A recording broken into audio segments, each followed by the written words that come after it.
buonasera. La ragione occasionale o il motivo occasionale di questa riflessione è il clamore suscitato negli ultimi tempi sulle problematiche della cosiddetta zona franca, soprattutto della cosiddetta zona franca integrale. E quindi l'Ordine dei commercialisti ha sentito la necessità di porre qualche argine a questi straripamenti che si sono verificati in questo periodo, anche perché c'è una responsabilità diretta nei confronti del cliente al quale si prospettano, secondo questa teoria, addirittura una esenzione totale nel territorio della Sardegna dei tributi statali come l'IVA. Delle imposte dirette non se ne parli, però le premesse metodologiche di questa teoria dovrebbero far estendere l'esenzione o la non applicazione anche delle imposte sul reddito. Allora il mio compito sarebbe quello di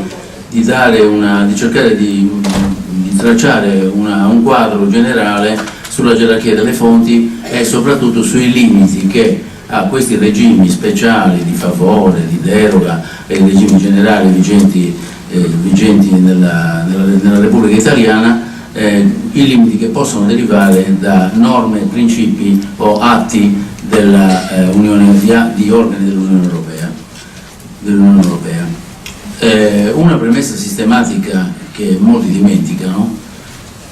soprattutto la dimenticano quando si appellano per ricercare le fonti di questa sorta di zona franca cosiddetta integrale in norme di rango costituzionale come la Costituzione e soprattutto come norme dello Statuto della Regione speciale della Regione Sarda, che come sappiamo ha un rango costituzionale. La regola di carattere generale da diversi decenni a questa parte è che di fronte a norme dell'Unione Europea e di fronte ad atti anche concreti dell'Unione Europea, e quindi non soltanto del cosiddetto diritto primario che è formato dai trattati, soprattutto da altri accordi, e quello secondario che è formato soprattutto da un'altra serie di atti posti in essere dagli organi dell'Unione Europea, vi è sempre una resistenza rigida nei confronti degli atti nazionali. Atti nazionali che non possono derogare, non possono ledere, non possono invadere competenze o derogare norme dell'ordinamento europeo, anche se di rango costituzionale. Questa è una vecchia regola affermata in maniera molto più decisa in tempi abbastanza recenti. C'è una sentenza, Melchi e Abdeli erano due immigrati, mi sembra marocchini o algerini, vi erano dei problemi di applicazione delle norme sull'immigrazione clandestina. Il Consiglio Costituzionale francese, al quale Sarkozy ha attribuito durante gli anni della sua presidenza le funzioni di una vera e propria Corte Costituzionale, perché prima avevamo una funzione esclusivamente consultiva nei confronti del Presidente della Repubblica. Sarkozy gli ha conferito con legge costituzionale una competenza paragonabile a quella della nostra Corte Costituzionale. Può intervenire soltanto in materia di lesione dei diritti fondamentali e può essere adito soltanto dalle giurisdizioni superiori, non da qualunque giudice come da noi, ma soltanto dalle giurisdizioni superiori. La regola contenuta in questa norma, in questa riforma, era che prima di qualunque altra questione, se si ponevano problemi di lesione dei diritti fondamentali, doveva essere adito il Consiglio Costituzionale, quindi non poteva adire preventivamente la Corte di Giustizia Europea con una pregiudiziale interpretativa o di validità. La risposta della Corte di Giustizia è stata nel senso che una norma costituzionale come quella francese, che impone una previa interpellazione della giurisdizione costituzionale nazionale e quindi non può adire preventivamente la Corte di Giustizia, è contraria ai principi del diritto comunitario e in particolare alle norme del trattato che impongono a qualunque organo giudiziario di rango superiore di ultimo grado di adire in via interpretativa la Corte di Giustizia. Vi sono delle difficoltà sull'applicazione pratica di questo principio, perché questo vincolo diventa più intenso quando si tratta di materie per le quali vi è uno speciale interesse uno speciale interesse dell'Unione Europea. Questo è stato affermato per esempio in tema di possibilità di un giudicato nazionale di invadere competenze o di violare norme o principi o atti di ordine dell'Unione Europea. La Corte di Giustizia ha detto che in materie particolarmente importanti, come per esempio l'IVA, oltre che per esempio la materia degli aiuti di Stato,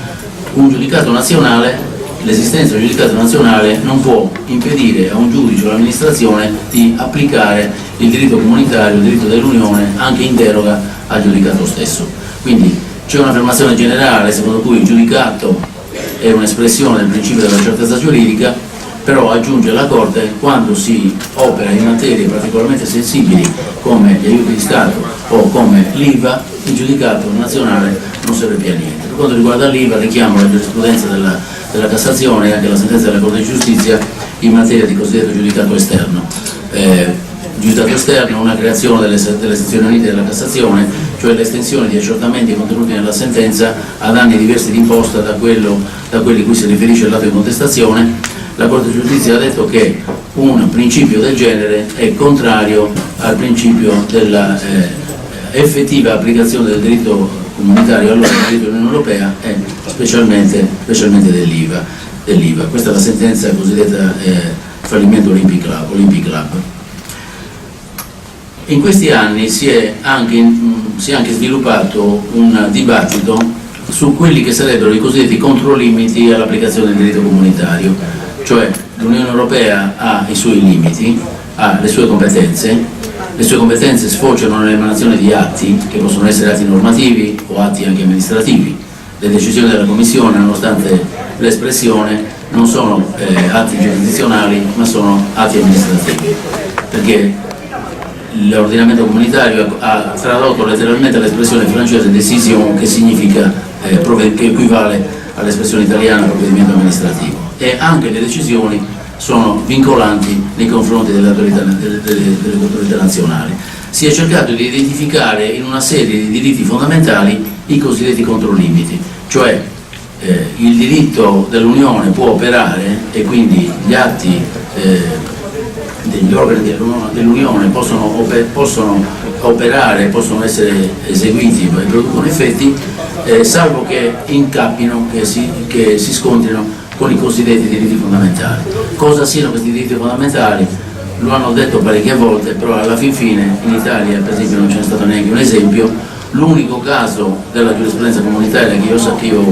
io ricordi riguarda la importazione delle banane, ed è una questione sollevata da un giudice amministrativo tedesco. In Germania i giudici amministrativi si posano dei problemi sulla imposizione fiscale sulla importazione delle banane non comunitarie, cioè quelle provenienti da paesi diversi da quelli del Trattato di Lomé, dai paesi africani, e cioè fondamentalmente le banane di Chiquita che arrivano dall'America centrale. E i giudici amministrativi tedeschi si erano posti il problema di un contrasto di queste limitazioni derivanti dalla imposizione fiscale maggiore che discriminava naturalmente il movimento di queste merci contro il principio costituzionale della libertà di impresa. Si andò avanti, si finì davanti all'organo superiore della giurisdizione amministrativa tedesca. Alla fine la questione fu risolta con la Commissione Europea e quindi non si arrivò a una decisione finale. Quindi questo fu l'unico caso importante in cui si pose un problema di diritti fondamentali. Un altro ostacolo alla espansività e quindi compressione delle competenze e degli effetti degli atti degli organi nazionali, degli organi amministrativi, legislativi e giurisdizionali nazionali è la cosiddetta identità costituzionale degli Stati membri. L'articolo 4 del Trattato sull'Unione Europea prevede un obbligo per gli organi dell'Unione Europea di non invadere gli spazi che attengono alla identità costituzionale degli Stati membri. Cosa sia questa identità costituzionale? Anche questo è molto difficile da definire, se sia cioè lo Stato membro che deve autodefinire quali sono i principi o le norme che attengono all'identità costituzionale e quali invece quelli contenuti in altre norme costituzionali, perché ripeto, il mero fatto di essere disciplinato da norma costituzionale non fa diventare un elemento, una questione attinente all'identità costituzionale. Ci sono due casi pendenti alla Corte di Giustizia, uno riguarda l'Italia ed è il cosiddetto caso Taricco, di cui sicuramente avete sentito parlare, riguarda la prescrizione dei reati in materia di IVA. La prescrizione dei reati in materia di IVA, dove ci fu una sentenza della Corte di Giustizia secondo cui la legge più favorevole in materia di prescrizione, e cioè che dopo l'atto interruttivo si potesse prolungare il termine di prescrizione soltanto di un quarto, era inadeguata rispetto all'esigenza dell'applicazione dell'IVA e dell'adeguato sistema sanzionatorio perché garantisca il rispetto della disciplina IVA, proprio perché è considerata di interesse essenziale per l'ordinamento dell'Unione Europea. E la Corte di Giustizia disse che il regime italiano della prescrizione non garantiva questa effettività, per cui bisognava applicare il termine previgente, cioè il termine generale di prescrizione, quindi con un termine di prescrizione a seguito di interruzione più lungo. Finale, questa norma, questo regime è chiaramente contrario al sistema penale italiano, perché se un regime di prescrizione è illegittimo, io posso modificarlo, ma la modifica vale solo per il futuro, non si applica ovviamente ai fatti precedenti. Allora la questione è andata alla Corte Costituzionale e la Corte Costituzionale è investito la Corte di Giustizia che dovrà decidere. Uno dei problemi che dovrà decidere per risolvere questa questione della vicenda Taricco, della prescrizione in materia di reati IVA, è se il regime di prescrizione sia un regime di diritto sostanziale, cioè ricada nella disciplina della regola nessuna pena senza legge e della cosiddetta legalità delle sanzioni penali, oppure no. Quindi lì la Corte di Giustizia dovrà dire se la questione della natura della prescrizione e delle limitazioni a un'applicazione retroattiva di un regime di prescrizione attenga all'identità costituzionale o no. Un altro caso importante che è stato sollevato è un caso pendente davanti alla Corte Costituzionale tedesca e riguarda la limitazione della deducibilità degli interessi passivi. È una regola che abbiamo anche noi in Italia, era stata introdotta in Germania e è stata inserita anche in una direttiva contro l'elusione fiscale. La limitazione della deducibilità degli interessi passivi nasce come norma anti-elusione, cioè per evitare la prassi di far collocare la capogruppo in un paese a fiscalità agevolata e la società debitrice in un paese a fiscalità più alta. Allora la società percepisce l'interesse e viene assoggettata ad imposta in termini molto più blandi di altri paesi, però l'interesse passivo che viene addebitato alla società partecipata che risiede in un paese a fiscalità normale o più alta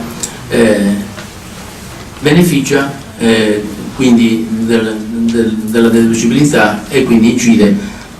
quindi sulla percezione, sul gettito dell'imposta del paese.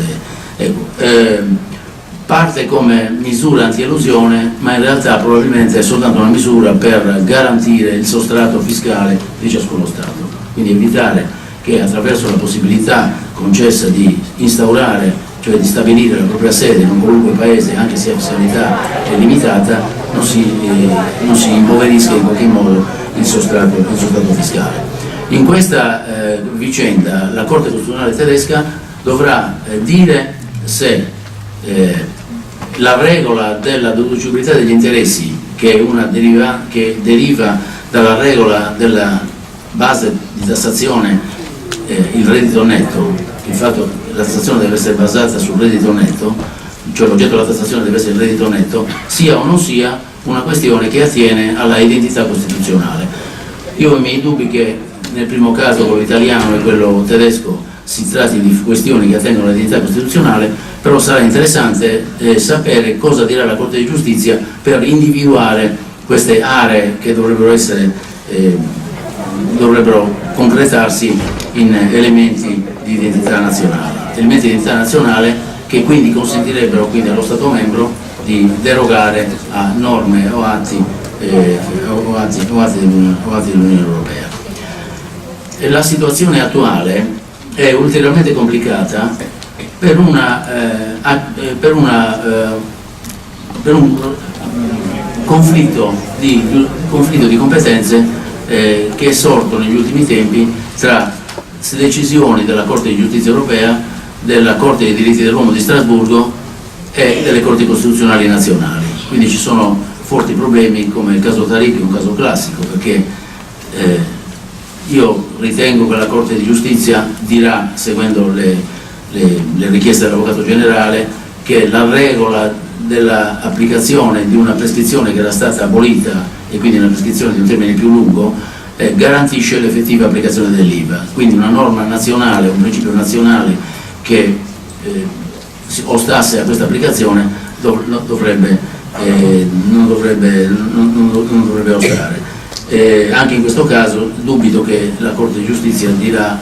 che si tratta di questione attinente all'identità nazionale. Stiamo a vedere almeno però cosa dirà la Corte di Giustizia di come si potrà individuare questo regime.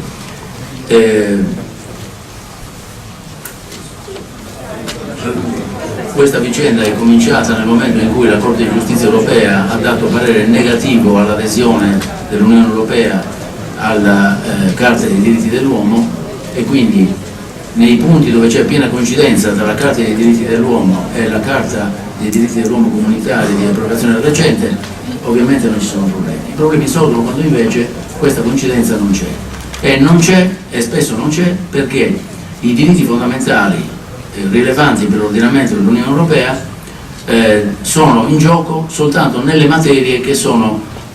di stretta competenza dell'Unione Europea. Quindi quando una materia è stata oggetto di disciplina, di normazione, di attività normativa dell'Unione Europea, allora viene in gioco il diritto fondamentale. Se non si trova una materia trattata da organi dell'Unione Europea, quel diritto fondamentale è inoperante. Quindi anche se coincide con diritto, e quindi il diritto previsto dalla Carta dei diritti dell'uomo coincide con quello previsto dalla Carta dei diritti fondamentali dell'Unione Europea, quel diritto non è assolutamente operante. Quindi questo è un altro caso purtroppo di grave difficoltà per gli interpreti. Questo è l'articolo 6.2 del Trattato sull'Unione Europea. Questa premessa, che spesso viene dimenticata, spessissimo purtroppo viene dimenticata, e non solo a livello operativo così normale della pubblica amministrazione, dei giudici di primo grado, commissione tributaria eccetera, ma qualche volta anche dalla Cassazione. Per quanto riguarda la Sardegna ci fu un caso molto importante che riguardava la cartiera di Alba Tax. La cartiera di Alba Tax era soggetta ad amministrazione straordinaria, e l'amministrazione straordinaria può considerarsi, se non si limita ad un'operazione di mero salvataggio, strumenti urgenti di una situazione di difficoltà, in un aiuto di Stato. Allora accade che il regime di amministrazione straordinaria fu dichiarato come aiuto di Stato incompatibile, illegittimo ed incompatibile con il mercato comune della Commissione Europea. Questa dichiarazione comportava l'obbligo della restituzione degli aiuti, cioè dei contributi in conto capitale ricevuti nelle agevolazioni fiscali, nella sospensione dell'applicazione di imposte e di contributi previdenziali nella fase dell'amministrazione straordinaria. Ecco, lo Stato prevede addirittura un intervento finanziario per sostenere l'amministrazione straordinaria dell'onere derivante dall'obbligo di restituire gli aiuti di Stato. Una sentenza della Corte d'Appello di Cagliari disse che in questo caso si trattava di decisione amministrativa, di decisione della Commissione, e cioè di un atto che ha un ruolo simile al provvedimento amministrativo e quindi non vincola gli operatori giuridici dell'ordinamento, ma costituisce soltanto un obbligo per lo Stato membro. Questa è una cosa completamente sbagliata, perché anche, come dicevo prima, anche le decisioni della Commissione, che sono sostanzialmente gli atti amministrativi, introducono delle norme dirette a paralizzare quindi l'applicazione di una norma nazionale, e quindi anche se una decisione è ugualmente vincolante, anche nei confronti dell'attività normativa, dell'attività amministrativa dello Stato membro e anche delle altre attività pubbliche normative a tutti i livelli. Questo discorso viene spesso dimenticato quando si affronta il problema della zona franca e soprattutto questa nuova nozione della cosiddetta zona franca integrale,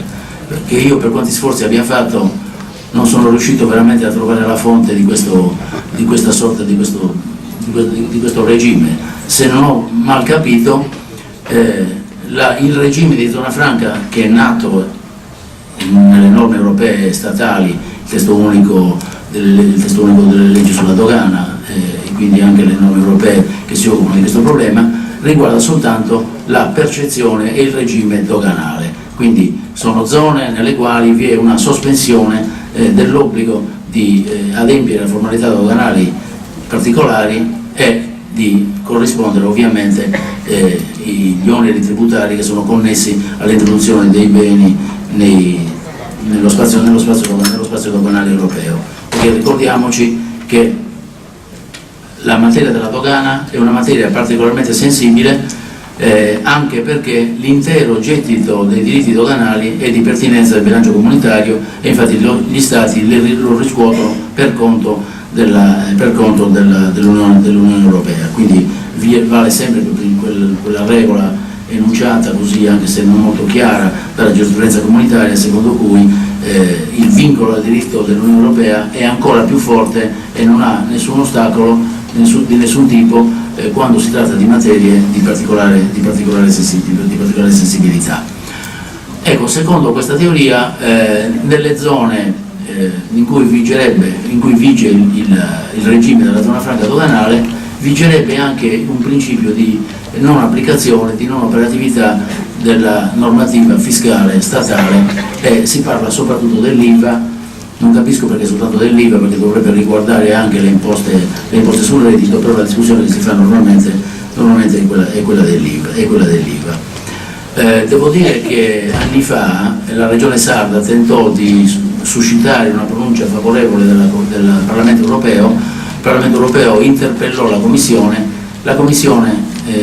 diede una risposta, nel senso che le zone franche sono punti del territorio degli Stati membri dove viene sospeso l'applicazione dei diritti doganali, però devono avere una caratteristica, devono essere intercluse. Intercluse cosa significa? Che devono essere tali e congegnate in modo tale, quindi con recinti o dal punto di vista naturale, da controllare in maniera puntuale tutti i passaggi delle merci. E quindi la risposta della Commissione era nel senso che il territorio sardo, con la sua vastità, per la vastità delle sue coste e dei suoi approdi, non era tale da consentire un controllo delle merci, quindi non si poteva considerare intercluso. Un altro argomento testuale che viene invocato da questa teoria a favore della cosiddetta franca integrale è un decreto legislativo di un paio di anni fa, che contiene norme di attuazione dello statuto della Regione Sarda, dello statuto speciale, e prevede uno precedente che prevede generalmente la possibilità di istituire zone franche, ma sulla possibilità di istituire zone franche non ci sono dubbi. Sono gli Stati membri che devono individuare i punti da costituire in zona franca, devono coincidere con porti o con località dove vi sono importanti movimenti economici, quindi un qualunque paese del centro della Sardegna, per esempio a Monti o che so io, o a Bono, viene difficile da costituire. Questo ultimo decreto di un paio di anni fa, del 2016, prevedeva fra le varie norme una fiscalità di vantaggio, perché le agevolazioni o le esenzioni in materia di tributi statali diretti e indiretti, e principalmente i tributi sul reddito, le imposte sul reddito e l'IVA, dovrebbero rientrare poi in un'altra problematica della cosiddetta fiscalità di vantaggio, di cui si occuperà la dottoressa Grappiolo dopo, che è un'esperienza diretta, quindi non sto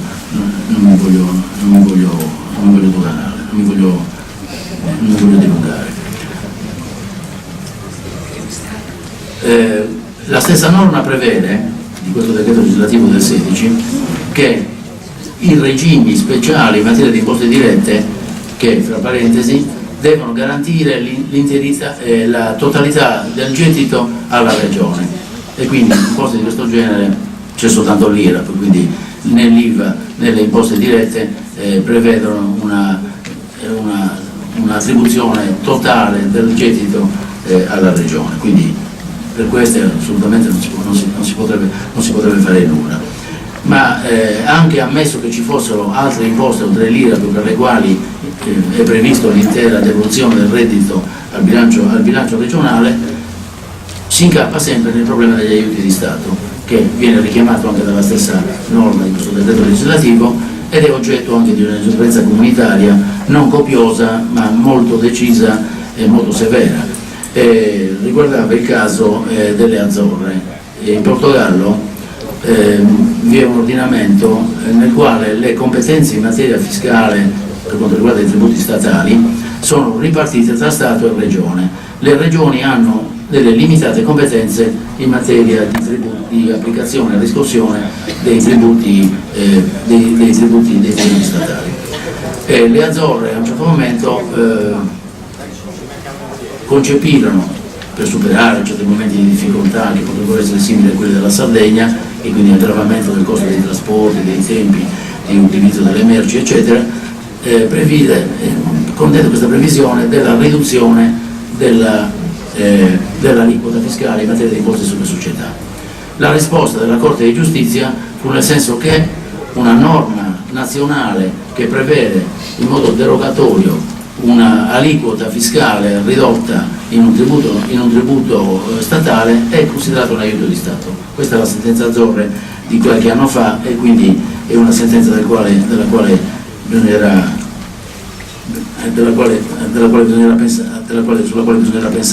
pensare un po'. Sulle richiami sulle problematiche di interferenza tra il regime dell'IVA e il regime delle zone franche ve ne parleranno i relatori che parleranno dopo di me, quindi non sto ad attrattarmi, quindi ci possono essere delle interferenze reciproche, sono anche previste dalle norme comunitarie, ma non hanno niente a che fare e mai e poi mai comunque consentirebbero una totale non applicazione dell'IVA e delle imposte dirette per la sola presenza della zona franca. Ripeto, la zona franca quindi non può identificarsi assolutamente con l'intero territorio della regione sarda. Il decreto è il 114 del 2016, mentre quello che riguarda la zona franca è precedente del 98, mi sembra,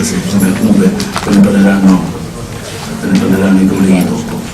Ecco, questo mi serviva soltanto per richiamare delle regole che sono assolutamente ferree in questa materia. Ci sono tentativi adesso recenti di identificare una via, per esempio, per giungere ad una possibilità di fiscalità agevolata, come per esempio il cosiddetto riconoscimento della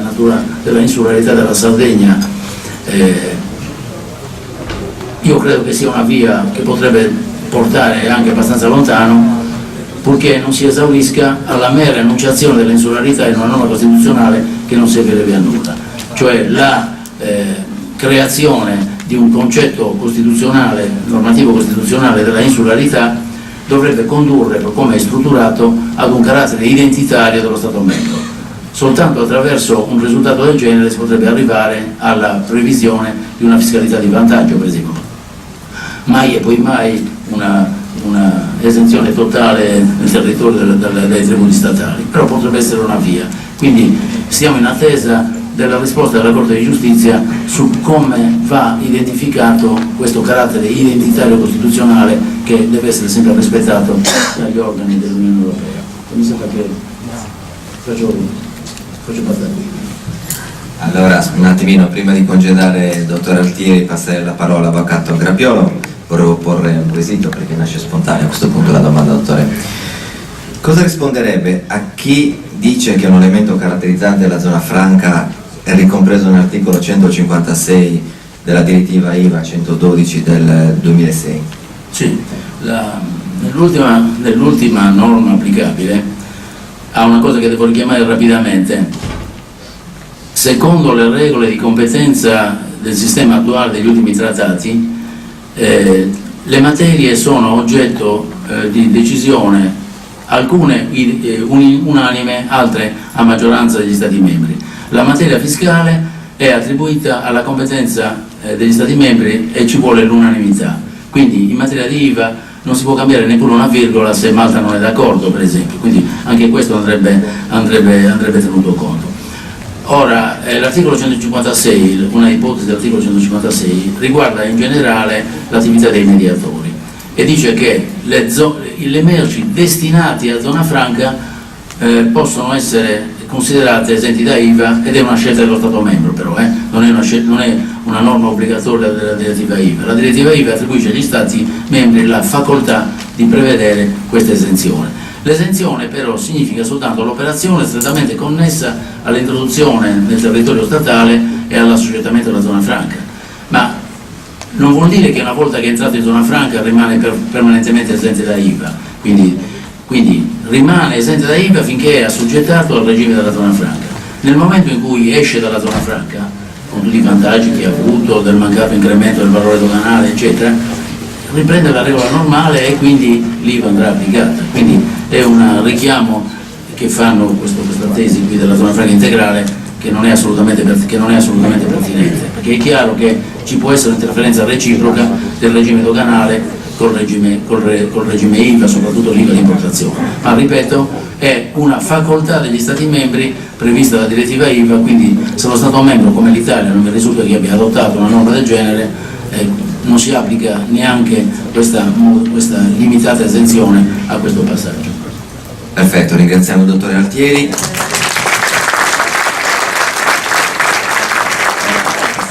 Buongiorno a tutti, veramente un piacere essere qui e complimenti per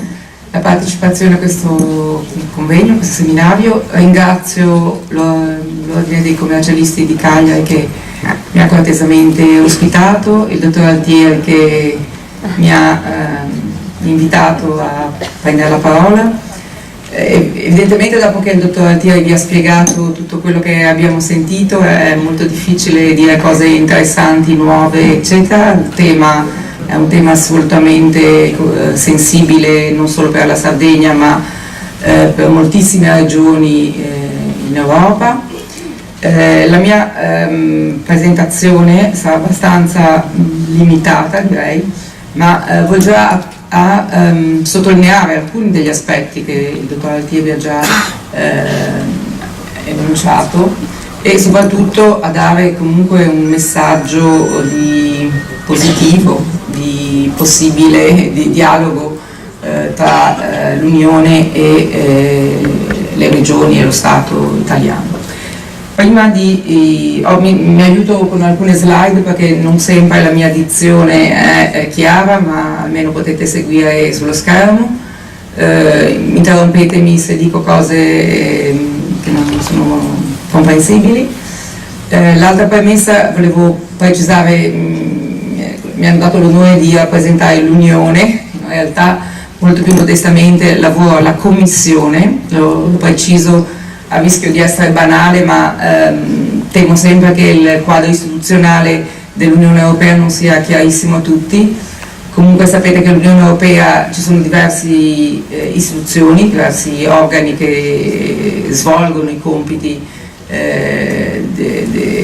sono attribuiti all'Unione dai trattati, il Parlamento, il Consiglio, la Corte di Giustizia e la Commissione. La Commissione è l'organo amministrativo che si compone di molte direzioni generali, come che equivalgono a dei ministeri. Io lavoro alla Direzione Generale Fiscalità e Dogana, nella direzione appunto che si occupa sia di fiscalità che di dogana, più particolarmente ci sono dei servizi che si occupano di fiscalità. All'interno di questa fiscalità, che comprende la fiscalità diretta e indiretta, io lavoro nell'unità che si occupa di fiscalità diretta e in particolare di quello che in gergo si chiama il controllo dell'applicazione, cioè la funzione della Commissione come guardiana dei trattati. Ormai questa terminologia non è più di moda, ma comunque sostanzialmente è il compito della Commissione di verificare che gli Stati membri applichino le regole europee, quindi innanzitutto le decisioni e la legislazione europea in maniera conforme. E ci occupiamo anche del contenzioso, quindi se uno Stato, ahimè, non adotta delle legislazioni o delle prassi che non sono compatibili con il trattato o con il diritto derivato, apriamo delle procedure cosiddette di infrazione che sostanzialmente hanno diversi step, diverse fasi, ma che in ultima analisi possono portare lo Stato davanti alla Corte di Giustizia, alla quale compete poi la decisione finale sul comportamento dello Stato. In associazione a questa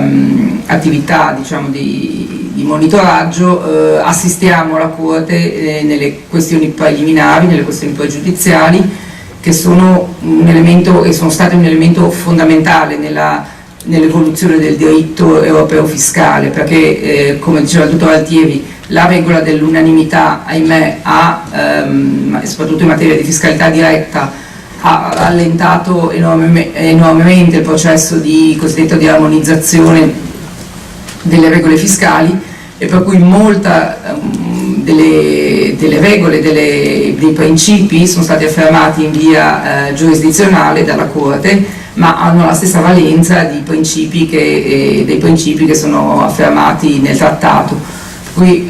oggi effettivamente la disciplina in materia di fiscalità diretta è molto legata ai principi stabiliti dalla Corte, ragione per la quale nell'esposizione faremo riferimento spesso alle pronunce della Corte.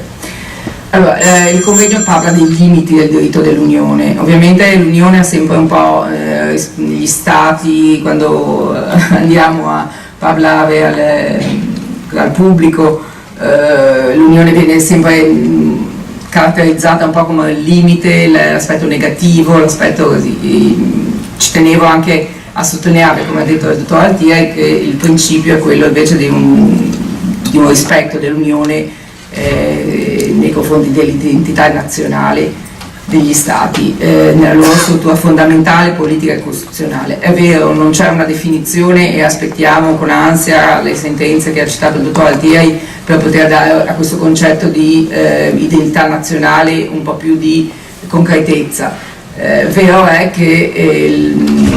in concreto l'Unione non interferisce nella ripartizione politica e amministrativa degli Stati, non si oppone a nessun tipo di decentramento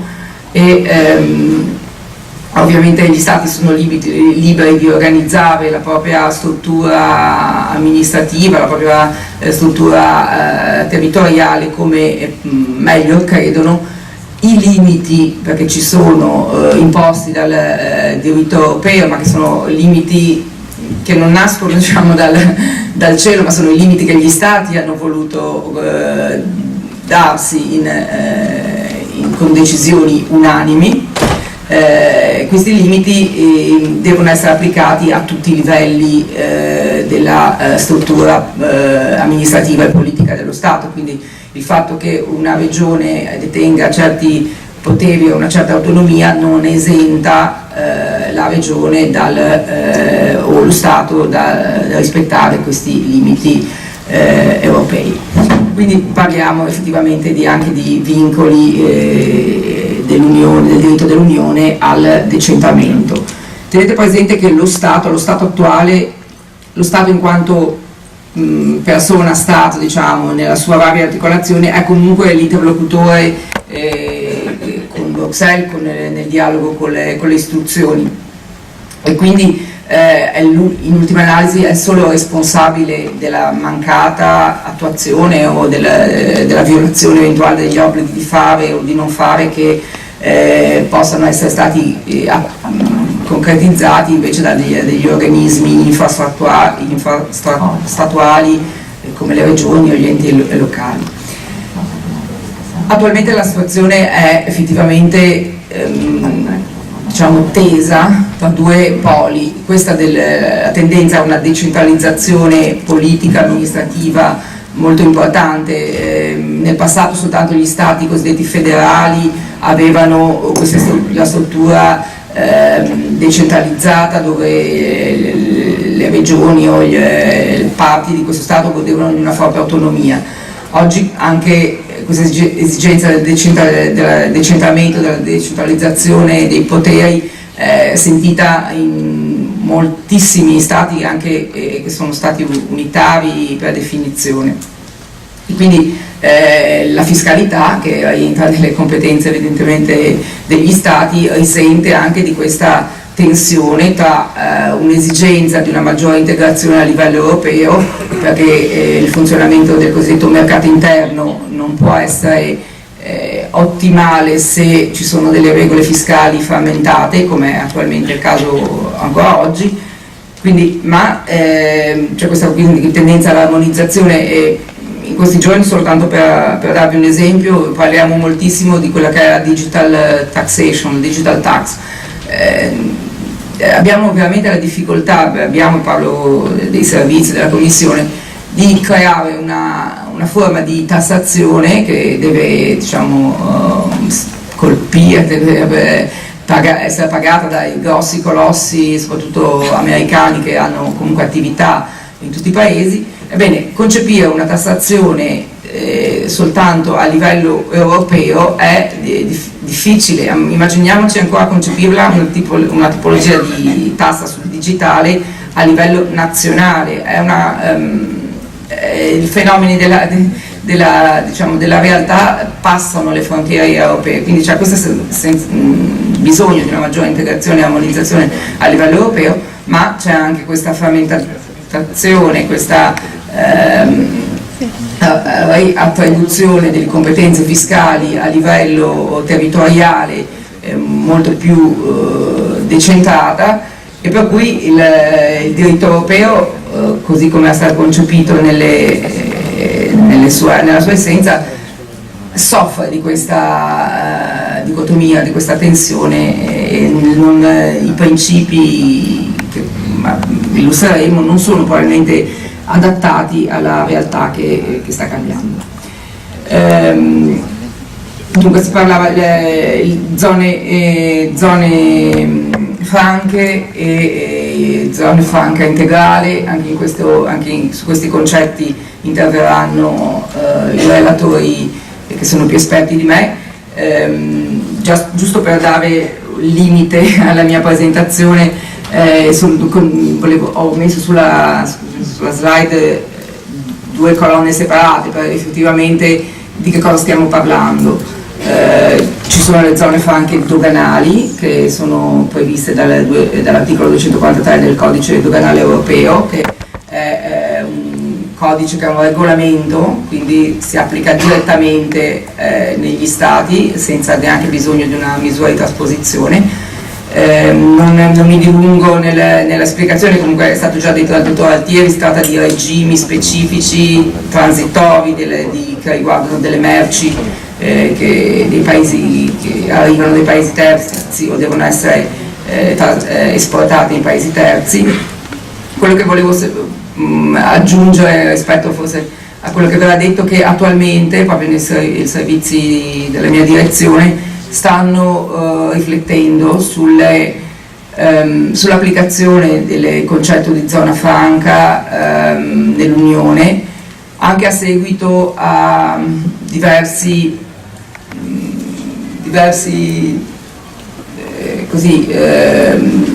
discussioni o diverse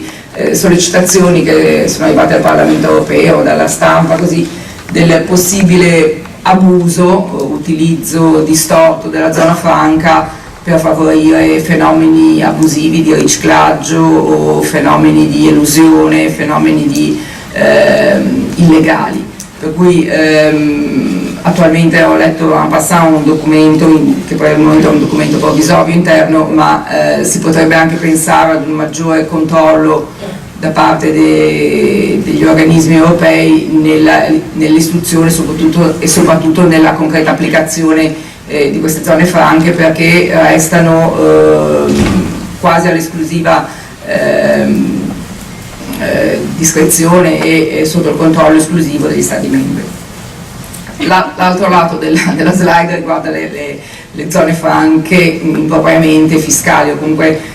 delle zone delle aree territoriali dove si applicano dei regimi fiscali che sostanzialmente alleggeriscono, derogano, chiamate come volete, il regime ordinario di imposizione di uno Stato. Si possa trattare di aliquote ridotte, esenzioni, azzeramenti di imposte dirette e indirette. Io mi concentro sulla parte diretta perché l'autorevole esponente che viene dopo di me tratterà della questione IVA, e su questo concetto un po' vago, come diceva il dottor Altieri, della zona franca integrale, ci sono effettivamente alcuni limiti che sono quelli del divieto di discriminazioni, del divieto di aiuti di Stato incompatibili e di anche questo è un divieto che, anche se non è cogente, ma comunque è parte ormai del diritto europeo, di una concorrenza sleale e dannosa tra gli Stati, quindi queste misure non devono falsare la concorrenza. Passo rapidamente le norme del vostro statuto che consentono alla Regione di adottare questi regimi derogatori, dei regimi delle manovre, diciamo, di agevolazione fiscale, esenzione, detrazione di imposta. Ho sottolineato in rosso l'aspetto di cui voglio parlarvi, cioè il rispetto della normativa comunitaria, sia nello statuto sia nell'articolo 14 del decreto legge 2016 che sostanzialmente attua l'articolo 8 dello statuto. Come vedete non c'è nulla di nuovo, almeno sulla carta il rispetto delle regole dell'Unione Europea e in particolare degli aiuti di Stato è riconosciuto anche dal legislatore nazionale e dal legislatore regionale. Quindi questi limiti, diciamo che parlando di limiti capisco che può essere fastidioso, ma se capiamo qual è la logica di mettere il limite, ripeto che è un limite che non è nato dal nulla, ma è un limite che volontariamente gli stati, i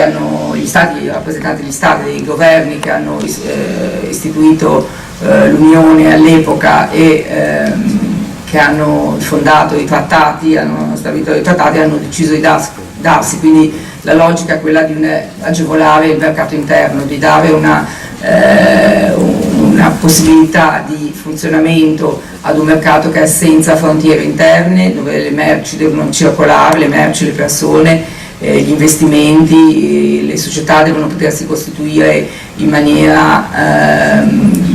libera, senza subire discriminazioni rispetto a quello che è il regime nazionale di una società che fa attività puramente sul territorio nazionale. Quindi questi limiti ve li ho ripresi sui 3 punti, sono dei limiti che riguardano il divieto di discriminazione rispetto alle cosiddette libertà fondamentali, quelle che ho appena citato, il limite degli aiuti che sono incompatibili, che non significa che lo Stato non possa in maniera assoluta intervenire, ma deve farlo entro secondo certe condizioni e secondo certi parametri, e poi il cosiddetto codice di condotta, come dicevo, dei regimi fiscali agevolativi che attraggono le cosiddette attrattivi di base imponibili. Sono gli stati che si fanno concorrenza sleale tra di loro, ed è un tema assolutamente di grandissima attualità. Pensate a tutte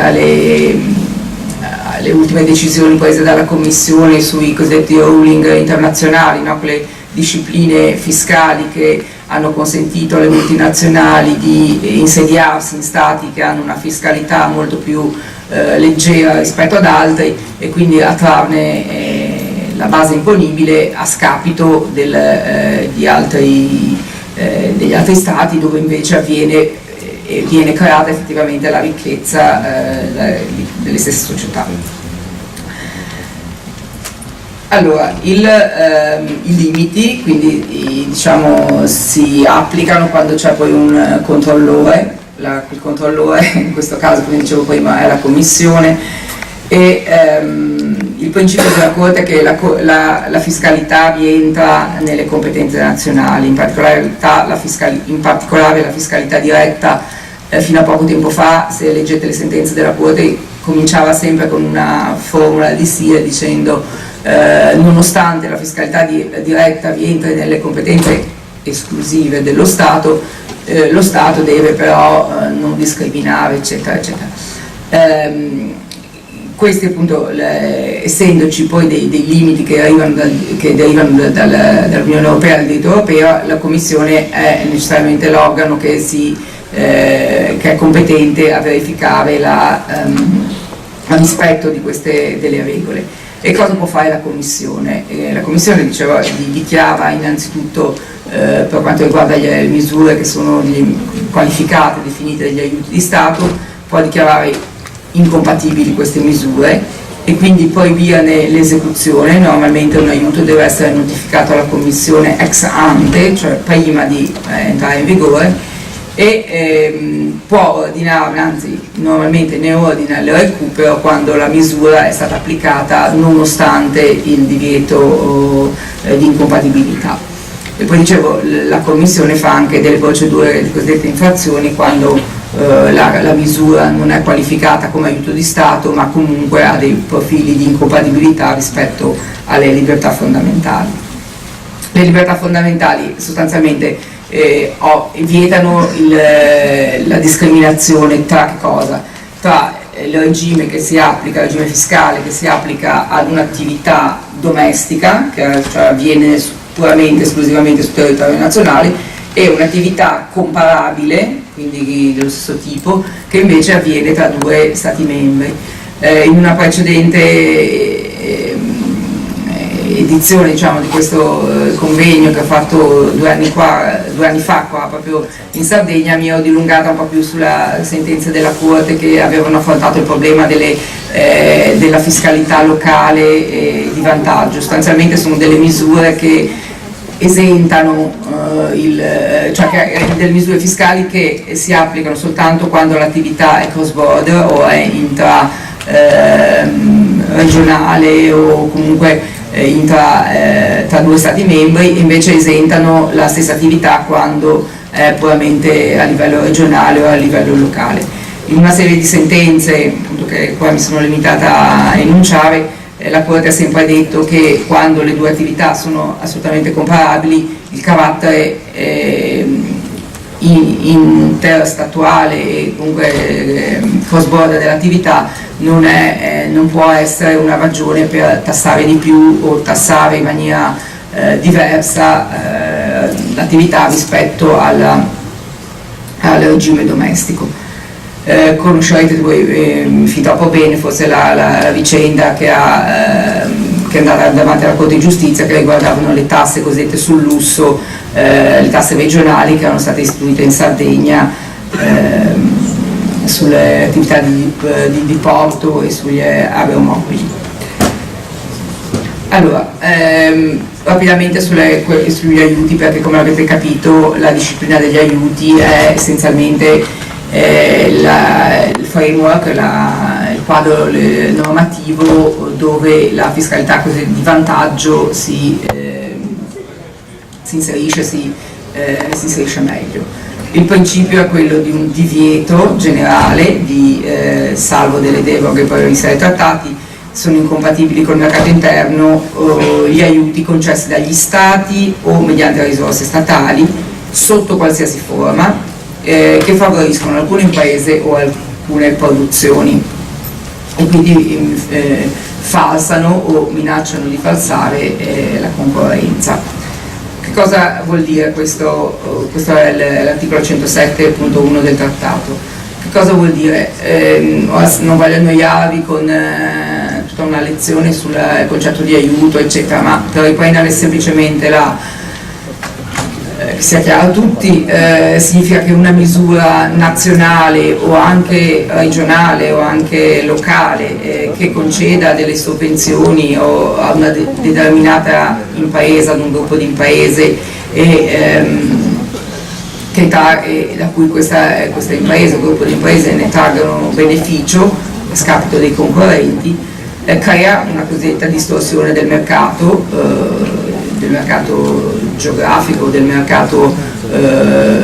merceologico, del mercato di riferimento, e quindi siamo in presenza potenzialmente di un aiuto incompatibile. Questo vuol dire che la natura fiscale di una misura non la esclude dal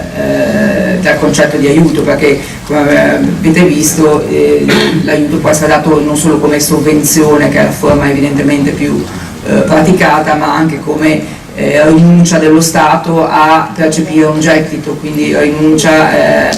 un alleggerimento sostanzialmente dell'onere fiscale che spetterebbe a quell'impresa o a quel settore. Sul concetto di aiuto e la declinazione degli elementi che l'aiuto deve avere per poter essere qualificato come incompatibile, e sulla dottrina abbondantissima della Commissione sul concetto di aiuto, vi rinvio a questa comunicazione della Commissione, che rivede un po' e soprattutto riassume le discipline che si erano accavallate nel corso di molti anni sulla nozione di aiuto di Stato, facilmente reperibile sui siti della Commissione. Come dicevo, ovviamente l'aiuto, l'incompatibilità in principio dell'aiuto non significa che uno Stato sia paralizzato nell'intervenire a favore delle proprie imprese e del proprio territorio. Ci sono degli aiuti che sono cosiddetti compatibili de iure, cioè sono per definizione delle deroghe già previste dall'articolo 107.2, e ci sono degli aiuti che possono essere dichiarati compatibili. Quindi c'è un esame preliminare della Commissione che sicuramente implica una certa discrezionalità, ma che la Commissione limita la sua discrezionalità nel valutare la misura di aiuto basandosi su degli orientamenti, delle guidelines, come si chiamano, delle comunicazioni che sono pubblicate, quindi che creano comunque un affidamento nei confronti dei destinatari degli Stati su come delineare una misura che possa essere definita come aiuto poi compatibile. Tra queste deroghe evidentemente ho citato gli articoli sul quale un legislatore regionale potrebbe appoggiarsi per poter fare dichiarare o comunque dichiarare delle misure locali come compatibili col trattato. Allora, il 107.3a riguarderebbe più quelle regioni ultraperiferiche di cui è l'articolo 349 del trattato, che sono effettivamente delle realtà molto, molto particolari nel contesto dell'Unione. Il 107.3 lettera C, come vedete, sono degli aiuti destinati a agevolare lo sviluppo di alcune attività o di alcune regioni economiche, e la condizione è che non debbano alterare gli scambi intracomunitari. E questo direi che è una disposizione che anche per quanto riguarda l'Italia è stata applicata nel maggior numero di volte quando si è trattato di autorizzare delle misure di aiuto, delle misure anche fiscali, di alleggerimento fiscale, che si applicassero a favore di determinati settori dell'economia o a determinate regioni. Sugli aiuti regionali, appunto, volevo sottolineare due elementi in particolare. La prima è l'imputabilità, e la seconda è più complessa, è la selettività. L'imputabilità, come avete visto, deriva dal fatto che molto spesso nasce l'equivoco: ma se l'aiuto di Stato, se è dato da un ente regionale, è aiuto di Stato? Beh sì, è un aiuto di Stato, poi è il motivo che ho detto prima, perché lo Stato risponde nella sua, diciamo, per tutti gli organi, gli organismi, enti che lo compongono, quindi comprese le regioni e anche gli enti territoriali subordinati. E il concetto di risorse statali è stato al concetto di risorse statali la Corte di Giustizia ha dato una interpretazione molto ampia, perché si tratta di qualsiasi misura che è finanziata direttamente o indirettamente da fondi pubblici. Addirittura in alcune sentenze l'aiuto la misura era stata data da un ente privato, ma che ha controllato indirettamente da un'amministrazione pubblica. Anche in quel caso lì la Corte ha definito la misura come aiuto di Stato. Quindi su questo c'è chiarezza. Sul concetto di selettività, anche questo si potrebbe dire che, ed è stato detto fino a qualche anno fa, innanzitutto le misure regionali che hanno una portata applicazione sul territorio regionali possono essere delle misure adottate da uno Stato che riguardano soltanto il territorio di una o dell'altra regione, quindi c'è già una selettività geografica implicita in questa misura. Si può trattare di misure invece adottate dalle regioni, che però sono applicate all'interno del territorio regionale a tutti i settori delle imprese, senza distinzione tra i beneficiari, quindi erga omnes sul territorio regionale. E poi invece si può trattare di misure regionali che sono selettive, nel senso di identificare sul territorio alcuni spazi, alcune aree, come se fosse il porto di Cagliari piuttosto che un'altra zona del territorio, o possono essere anche selettive dal punto di vista dei beneficiari, quindi limitabili a una tipologia di industria alberghiera della Sardegna e escluderne altre. Normalmente la selettività come viene valutata dalla Commissione? Bisogna identificare un regime generale, un regime che è il parametro del sistema IRES italiano, piuttosto che il sistema delle tassazione delle cooperative, eccetera, rispetto al quale poi identificare la misura di eccezione o di deroga che facilita, che esenta, che alleggerisce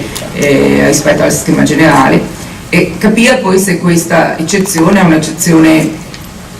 fisiologica, cioè quindi se c'è una giustificazione in base alla natura o si dice la natura o l'economia del sistema.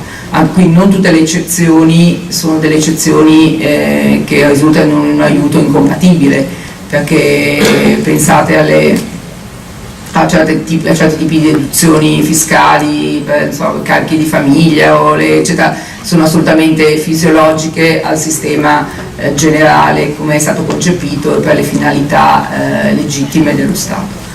Viceversa, se non esiste questa giustificazione, siamo in presenza di una potenziale selettività. Per quanto riguarda le misure che avevano un'applicazione regionale, comunque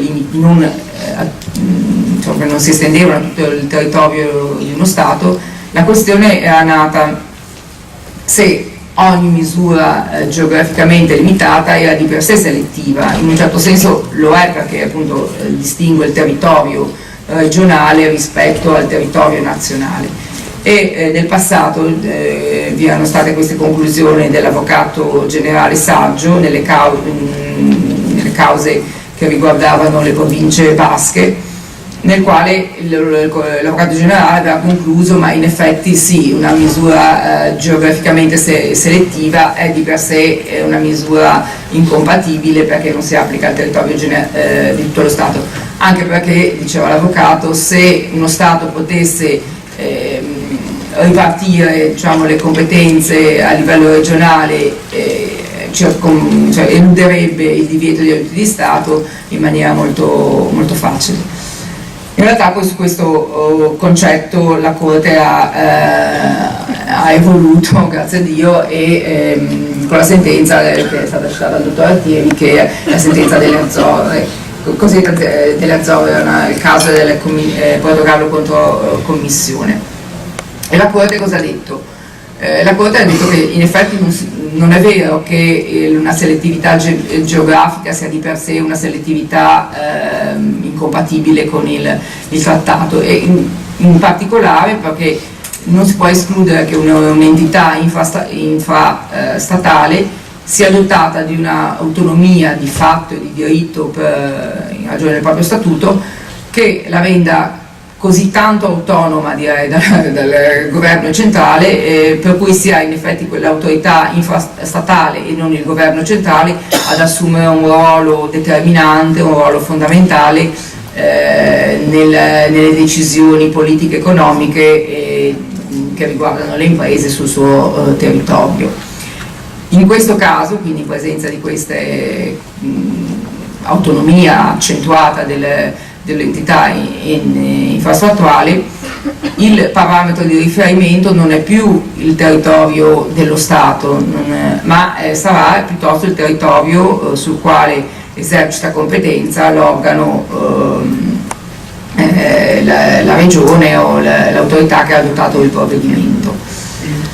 E quindi con riferimento a questo territorio geograficamente limitato che dovrà valutarsi se si è in presenza di una selettività nel senso di una distinzione tra beneficiari della misura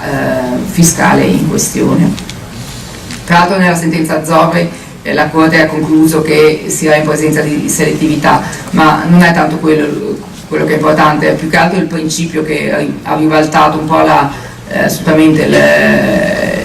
la giurisprudenza precedente di dire che ogni selettività geografica era una selettività incompatibile. Quindi alla luce di questa sentenza, che poi è stata, ve lo vedremo, confermata da un'altra successiva, abbiamo tre possibili scenari.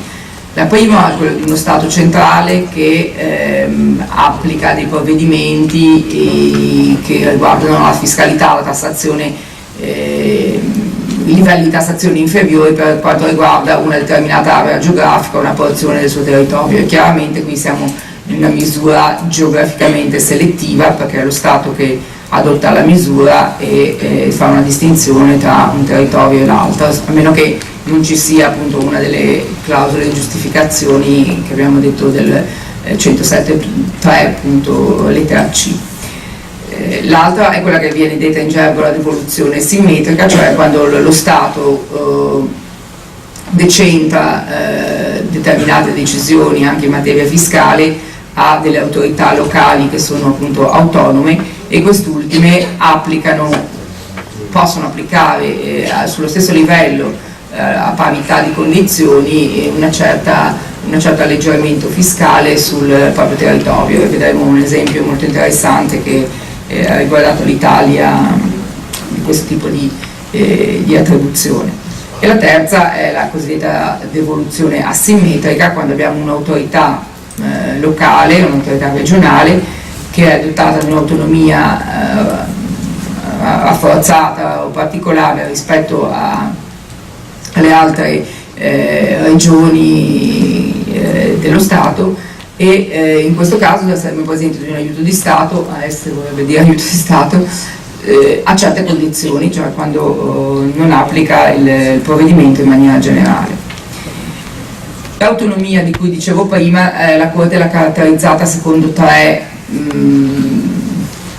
sotto parametri, diciamo, come articolazioni. Cosa vuol dire avere un potere sufficientemente autonomo? Significa in sostanza avere un'autonomia istituzionale, un'autonomia procedurale e un'autonomia economica finanziaria. Sostanzialmente vuol dire che l'autonomia istituzionale deve essere conferita da una sorta dallo statuto,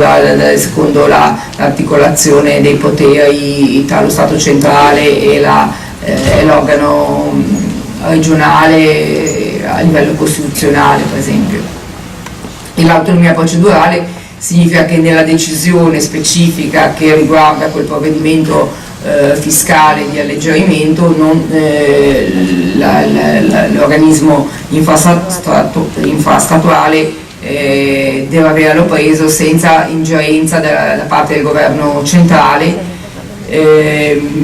nel momento decisionale, il che non significa che non esclude per esempio che ci possa invece essere una sorta di consultazione o di conciliazione su alcuni aspetti di questa decisione.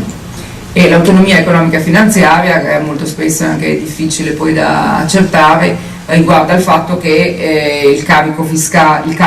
finanziario della misura di alleggerimento fiscale deve essere integralmente a carico dell'organo che lo ha adottato, quindi non ci deve essere poi un trasferimento di risorse o di gettito da parte dell'autorità centrale o di altre regioni volto a compensare la perdita che è cagionata dalla misura di alleggerimento fiscale. Quindi questi sono dei parametri di autonomia, degli indicatori di autonomia che devono essere verificati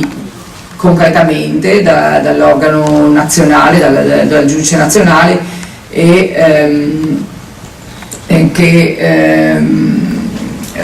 da cui poi dipende effettivamente la delimitazione della misura come misura, cioè da cui poi dipende la determinazione dell'ambito di applicazione della misura, quindi vedere se il territorio su cui parametrarsi sia quello locale, regionale o invece nazionale. Allora, come vi ho detto, vi è la possibilità di misure regionali che sono state dichiarate non selettive, no? E sono le misure regionali che sono state adottate sulla base di un provvedimento nazionale che ha consentito alla regione di adottare effettivamente questa deroga alla legge nazionale, e che però si devono applicare a tutti gli operatori, a tutte le produzioni, a tutte le imprese che operano sul territorio regionale. Appunto un caso diciamo che ormai fa scuola è il caso dell'IRAP nella regione del Friuli Venezia Giulia, dove effettivamente a livello regionale il legislatore regionale ha adottato nel 2006 una riduzione dell'aliquota IRAP dell'1% che veniva diciamo che la legge regionale dava applicazione al decreto legislativo che dava facoltà a tutte le regioni di poterlo fare, e questo alleggerimento del meno 1% dell'aliquota IRAP si applicava a tutte le imprese e su tutto il territorio regionale, quindi non era settoriale, non c'erano alcuni beneficiari sì, alcuni beneficiari no. Proprio su questa base, e tenendo conto della giurisprudenza della Corte che vi ho citato prima, la Commissione ha deciso che non si trattasse di un aiuto e quindi la misura ha potuto essere applicata nel Friuli Venezia Giulia. Come dicevo prima, questa possiamo la ripetizione, diciamo che la misura viceversa, una misura regionale selettiva deve tenere conto, nella valutazione di questa selettività bisogna tenere conto dei margini di autonomia dei poteri infrastatuali, e in questa sentenza che riguardava le province basche, i Paesi Baschi, la Corte ha ribadito i concetti della sentenza Azzori, ribadendo che spetta, questo è molto importante, al giudice nazionale poi verificare di fatto se le due condizioni, la prima che non ci siano poi delle compensazioni tra governo centrale o altre regioni e la regione che ha poi adottato la misura di vantaggio, e la seconda che l'accessibilità della misura di vantaggio sia erga omnes, non soltanto limitata ad alcune imprese o alcune produzioni sul territorio nazionale. Allora, i limiti, quali sono i margini di manovra? Diciamo che, come dicevo prima, non qualsiasi misura di intervento regionale sul territorio è assolutamente incompatibile. Ci sono degli aiuti che per definizione sono compatibili, sono degli aiuti cosiddetti orizzontali, sono gli aiuti che favoriscono delle attività considerate meritevoli di essere perseguite se non si creano delle distorsioni di concorrenza. Per esempio gli aiuti alla ricerca e allo sviluppo sono inquadrati dalla Commissione secondo precisi orientamenti, come gli aiuti alle start-up, gli aiuti alle piccole e medie imprese. Sono tutti regimi compatibili. Ho menzionato poi gli aiuti che rientrano nel cosiddetto de minimis, sono del regolamento della Commissione che prevede che al di sotto di determinate soglie anche questi sono degli aiuti che non possono sicuramente creare una distorsione di concorrenza tra gli Stati e quindi per definizione sono anche accettati. Metto un punto di interrogativo sull'insularità, che è un tema sicuramente che in Sardegna vale la pena anche di spendere, perché anche su questo concetto che fonda le sue, le sue basi sull'articolo 174 del trattato, che è un articolo che parla di coesione tra le regioni, tra i diversi livelli di sviluppo delle regioni dell'Unione, al quale l'Unione porta attenzione particolare attenzione, quindi poi bisogna definire un po' quali sono concretamente le misure, ma sostanzialmente l'insularità di per sé non è stata considerata una causa esimente che può giustificare la deroga ai principi del divieto di aiuti, però diciamo che ci sono margini di analisi e di discussione. In particolare mi riferisco a questa risoluzione del Parlamento abbastanza recente, nella quale è stata chiesta proprio un esame più approfondito da parte alla Commissione sui costi che l'insularità comporta rispetto a determinate attività, per esempio il trasporto, l'energia, eccetera. E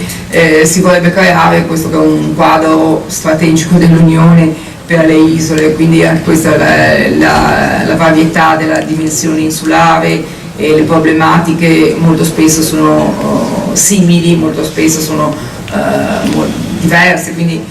c'è comunque il messaggio è che c'è una certa evoluzione su questo concetto, perché come dicevo prima il tema del decentramento e il tema dell'insularità non è solamente in Sardegna ma in molte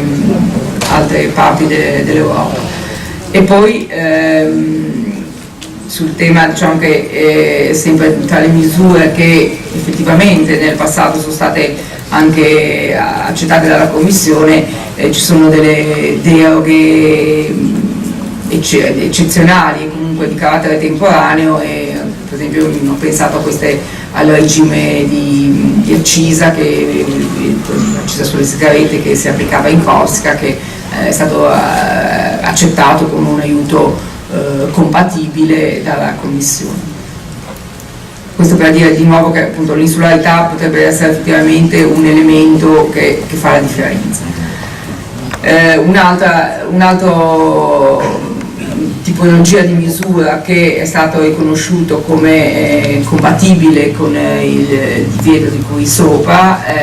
sono le cosiddette zone franche urbane, un modello che è stato concepito inizialmente in Francia ma che poi è stato applicato anche in Italia. Devo dire che c'è stata questa decisione della Commissione che in principio autorizzava questi regimi di esenzione fiscale e di contributiva per le piccole e medie imprese ai fini di uno sviluppo economico delle aree. 22 ne erano stati individuati, tra cui alcune effettivamente anche in Sardegna. Questa decisione iniziale poi non aveva avuto esecuzione da parte dello Stato, ci sono stati diversi sviluppi a livello nazionale,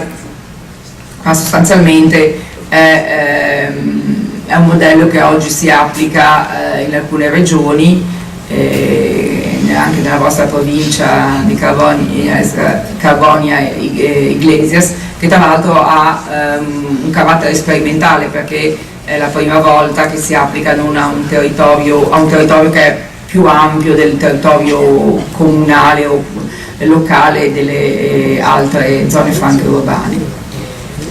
E poi c'è questo anche modello delle zone economiche speciali nel Mezzogiorno. I miei colleghi della DG Comp sono abbastanza in allerta perché hanno recentemente scritto all'Italia di avere più informazioni più dettagliate sulla concreta applicazione di questo concetto di zone economiche speciali, e di cui abbiamo sentito sui giornali, più che altro vi è questo decreto legge del 2017, i cui articoli 4 e 5 prevedono la futura implementazione di zone economiche speciali in aree portuali, dove si fa riferimento esplicito al regolamento di esenzione, che è un regolamento che effettivamente consente di non notificare delle misure di aiuto a determinate condizioni, e per cui attualmente è in analisi, sarà analizzato in quale misura queste zone economiche speciali che il decreto legge prevede possano essere considerate come effettivamente compatibili con il regolamento 651 del 2014. Allora mi avvio alla conclusione dicendo che il pericolo di aiuti incompatibili, di attuare delle misure che effettivamente poi non passano il vaglio della compatibilità, è il rischio poi del recupero. Purtroppo ho un capo unità che viene dalla DC Comp, e quindi sentendo che venivo in Sardegna mi ha detto: manda anche questo messaggio, non siete voi gli interlocutori diciamo privilegiati, ma il messaggio comunque deve essere questo, che poi ci sono delle azioni di recupero da parte della Commissione che tendono a aggravare il fatto di aver concesso delle misure inizialmente non fisiologiche con il diritto europeo. E quindi qui ci sono, la Sardegna ahimè detiene questo record di avere il maggior numero di azioni pendenti per il mancato recupero di aiuti concessi in violazione del trattato. Questa è la lista. Ho parlato della fiscalità diretta, sulla fiscalità cosiddetta armonizzata, IVA, accise, non mi dilungo perché il relatore, come ho detto prima, ne sa più di me. Volevo solamente dire che ci sono state nel passato delle deroghe, diciamo, delle temporanee, delle deroghe, soprattutto alle aliquote applicabili alle accise. Sono deroghe che anche queste devono essere autorizzate dal Consiglio, quindi non possono essere adottate spontaneamente dallo Stato, e comunque sono deroghe che avvalgono su tutto il territorio nazionale, non sono deroghe regionali, quindi allo Stato temo che sia difficilmente pensabile di poter ridurre un'accisa, l'aliquota di un'accisa solamente su una porzione del territorio nazionale. Ho fatto riferimento anche alla direttiva sui prodotti energetici, che sebbene sia una direttiva molto controversa di cui si cerca si sta rilavorando per modificarla, eccetera, comunque prevedeva una disposizione che avrebbe potuto, per ragioni politiche specifiche, consentire questa flessibilità nelle aliquote. Ovviamente l'aumento delle aliquote, che anche questo consente una certa flessibilità, che in questo caso consentirebbe un maggiore introito, è soggetto a rischi di distorsione e avere un impatto negativo sul mercato interno. Quindi insomma sono deroghe molto limitate che comunque devono essere autorizzate dal Consiglio e su scala piuttosto nazionale che regionale. La conclusione è quella che vi dicevo all'inizio, che le autorità nazionali e regionali sono invitate a discutere e a portare sicuramente a Bruxelles le loro intenzioni non è concepibile, come diceva il dottor Altieri, di stravolgere né i principi del diritto né le fonti e neppure diciamo, di pensare a delle margini di autonomia assoluto. Il concetto dell'insularità, come dicevo, è un concetto che va sviluppato a livello europeo, non solamente locale, e le zone cosiddette zone franche integrate, se ne capisce la definizione, potrebbero infatti essere degli aiuti chiaramente incompatibili. Vi ringrazio dell'attenzione e scusate.